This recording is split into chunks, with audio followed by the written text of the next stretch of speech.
The storytelling formula our brains crave. Told any good stories lately? No? Well, you might want to start. Stories are more than simple fairy tales. Turns out, they actually alter our brains and can even change the way we think and act. Storytelling is a community act that involves sharing knowledge and values. It's one of the most unifying elements of mankind, central to human existence, taking place in every known culture in the world. Here's the psychology behind stories and how you can craft a story for your brand that engages your customers and drives conversions. The psychology of stories. Your brain is programmed to recognize patterns of information, i.e., human faces, letters, music notes, etc., and assign them meaning, i.e., your mother's face, the alphabet, Star Spangled Banner, etc. Stories, too, are recognizable patterns, and we use them to find meaning in the world around us. We see ourselves in them, and the stories we hear become personal to us. Stories are so near and dear to us, in fact, that we even invent them when they're not actually there. In 1944, 34 Massachusetts college students were shown a short film with two triangles and a circle moving across the screen. They were then asked to describe the scene. All but one described the movements with elaborate human narratives, including the two triangles were men fighting as a woman, the circle, tried to escape. The circle was, quote, worried. The circle and the little triangle were, quote, innocent young things. The big triangle felt, quote, rage and frustration. This study demonstrates our tendency to personify abstract shapes and seek ourselves in the objects around us. This is called pareidolia, or, quote, the imagined perception of a pattern or meaning where it does not actually exist. It's what happens when you see a face in an electric outlet or when you see shapes in the clouds. Basically, we're obsessed with the human story and want to hear it all the time. But why are we so in love with human stories? Because they activate our minds. Stories can activate parts of our brains that give us sensory experiences and influence our way of thinking. Stories create sensory experiences. Forget virtual reality. Our brains can put us inside of our stories all on their own. When we consume uninteresting information, like listening to a presentation with boring bullet points, a certain part of our brain called the Wernicke's area is activated to translate the words into meaning. And that's about all that happens. But when we hear a story, our brains change dramatically. Not only are the language processing parts activated, but so are whatever areas that would be used if you were actually in the story yourself. For example, if a delicious entree makes a cameo in the story, your sensory cortex is activated, making you smell and taste the dish. If the story involves motion, your motor cortex responds. Your brain has the power to take stories and make you experience them as though they were real. In this way, you're the main character of every story you hear. And that's perfect because it means you can tell your brand story and everyone in the audience can be the hero. Stories influence our way of thinking. And the brain doesn't just stop at experiences. When listening to impactful stories, your brain can actually cause you to develop thoughts, opinions, and ideas that align with the person telling the story. When we tell stories to others that have really influenced our way of thinking, we can actually have the same effect on our audience as well. The brains of the storyteller and the story listener can actually synchronize, says Princeton's Yuri Hassan. Quote, by simply telling a story, a person could plant ideas, thoughts, and emotions into listeners' brains. By telling a great story, you can actually change the way your audience thinks and even behaves with your brand. Stories translate to sales. Stories can make your target customers the main characters and even change the way they think and feel. If you do it right, storytelling could serve to be a really powerful marketing tool. As a content marketer, copywriter, or overall brand manager, you can use stories to better engage your audience and increase your bottom line. If customers can see themselves as the characters in your story, they'll be more likely to adopt your product and experience the happy ending you offer. How to develop your story. This all sounds great, but where do you start? Unfortunately, most information isn't nicely packed in the story format. As a marketer, you'll most likely start with a handful of facts. Parenthetically, our insurance is cheaper than the competitors, our product will help you lose weight, our service will save you time, etc., etc. Though these concepts aren't stories themselves, they still provide a great storytelling opportunity.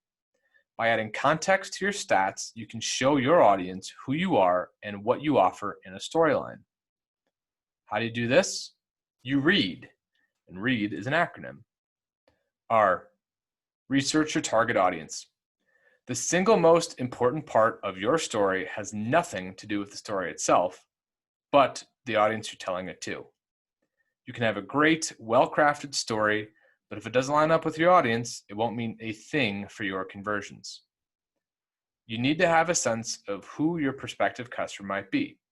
By interviewing people in your target audience, i.e. working moms, college students, small business owners, enterprise sales teams, you can get an idea of who they are, how they speak, and what they care about. Then you can craft a story with which they might empathize.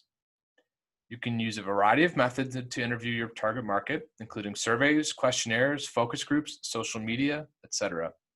Ask them questions about the things that are most important to them, such as their work, families, hobbies, and frustrations. You're kind of working backwards in a way. By getting to know your audience, you're getting to know the main character of your story. After that, you develop your actual storyline. E, establish your story. Once you've done your research, you need to craft a story that corresponds with your findings. This is often the hardest part, creating a story that the company wants to tell, but that also appeals to consumers. The storytelling formula. The best product stories are snapshots of a world improved by using the product or service. You need to set up your story to show, 1, a problem that people have, which your product or service can solve. 2, a way for someone to easily access the product or service. 3, a world in which your product or service has made the problem disappear. But that's not all you have to do. Remember how we said earlier that the brain recognizes a story as a pattern? You need to also make sure that you present the traditional story structure so that the brain recognizes the pattern and works its magic. That means framing your story with a clear beginning, middle, and an end. You also need to include common story elements like characters, conflict, resolution, and plot. It sounds exhausting, but don't worry. There's an easy formula for spinning all of these elements into a comprehensive story. Number 1, your beginning should introduce a character with a problem that your product or service will resolve. That problem is the conflict. The middle should involve a character adopting your solution. This is the high point of your story's plot. The ending should show the character benefiting from using the solution. That is your resolution. The storytelling formula is by no means unique to telling stories for marketing purposes. In fact, it's actually the basic structure of just about every story you've ever heard. Consider this structure in the fairy tale of Cinderella. Number 1, Cinderella lives with her wicked stepmother and stepsisters and dreams of a better life. This, of course, is the beginning. It introduces the character and the problem.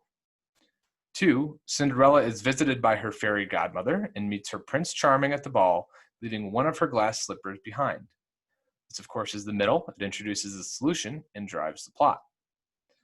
And 3, Prince Charming uses the glass slipper to find Cinderella, and they live happily ever after. And of course, this is the end, reaping the benefits of the solution, bringing a sense of resolution. You can use a similar format to your own company story. Take Chipotle's animated short film, Back to the Start, for instance. Back to the Start depicts a farmer who realizes that he needs to change his methods if he wants to cultivate a better world. It tells the story of him going back to the start to approach farming in a more natural and sustainable way. Here's what the story looks like from a formula perspective. Number 1, a farmer allows his humane farm to be transformed into a factory-style farm, supplying his product to other industrial factories. Beginning, this introduces the character and the problem. Number 2, the farmer realizes the error of his ways and wants to change. Again, this is the middle because it introduces the solution and that drives the plot. And then 3, the farmer goes back toward more sustainable methods and supplies his product to Chipotle. This is the end, reaping the benefits of the solution, bringing a sense of resolution to the entire story. This spot was Chipotle's first national ad, and it won the Cannes Lion Film Grand Prix. It aired in 2012 and has more than 10 million views on YouTube. Why does it work so well? Well, because it's more than an ad for a product. It's like a trailer for the brand. According to Reed Holmes, executive creative director at Campbell Mithun, longer length online spots like Chipotle's are entertaining ways to teach consumers about what you do and who you are as a brand, not just what you sell. Getting back to the formula A, add details. Once you've established your framework, you need to add in some little details that give it context and make it seem more authentic. A story without personalized details fails to create context and ultimately fails to make a connection. That's why people are 14% more likely to interact with a personalized email, and they're 10% more likely to convert when they receive one. Now, don't miss the mark here. You have customers who align with your brand, and consider things that they might enjoy that are non-related to your product or service and how you can incorporate them into your story. Consider Home Depot. Though not necessarily part of a story, Home Depot does a great job adding personal details on its Twitter feed. Not only does the feed promote Home Depot's deals and specials, but it also promotes non-hardware related articles that are really successful with Home Depot's clientele. Why? Because customers who align with the Home Depot brand also enjoy DIY projects, contests, and family holidays. And Home Depot knows it. For customers, this makes Home Depot seem less like a company and more like a friend with whom they have things in common. You can do this too, based off that research that you had gathered. Do your customers care about being healthy? Find a way to tie that into your story. Are your customers mostly parents? Find a way to use that to your advantage. Do your customers face a common struggle that's unrelated to your product? Incorporate that into the plot somehow. This way, you can create a story that advertises your brand the way you want while staying relevant to your customers. Sounds like a recipe for conversions to me. D, distribute. Finally, you have to get the story out. Just like a show needs an audience, a story needs a listener. Without that audience, your story means nothing. Thanks to the internet, there are dozens, if not hundreds, of ways of distributing your story to the masses. But how do you know which outlet is the best for you? This goes back to the research step. By conducting that research in the beginning, you've already gained insight as to where your target audience spends their time. Maybe a lot of your audience members spend their time networking on LinkedIn, or maybe they spend hours pinning on Pinterest. Publish your story wherever your audience can most easily, randomly stumble upon it. Highly recommend making one of those places your own website, like your blog, because this is a space you own, and owned media is more reliable than rented space, like ads, or earned media that you can't count on always receiving through PR tactics. This digital age means you have a lot of flexibility in how you present your story as well. You can offer articles, videos, cartoons, drawings, anything you can think of really, as long as it appeals to your audience. Your mission is to use the web and emerging technologies to engage your audience and drive those conversions. Stories are such a great marketing tactic because they're so universal. Everyone loves a good story because everyone is programmed to. Stories light up our brains and change our lives. If you tell it right, your brand story can improve people's lives and your business at the same time.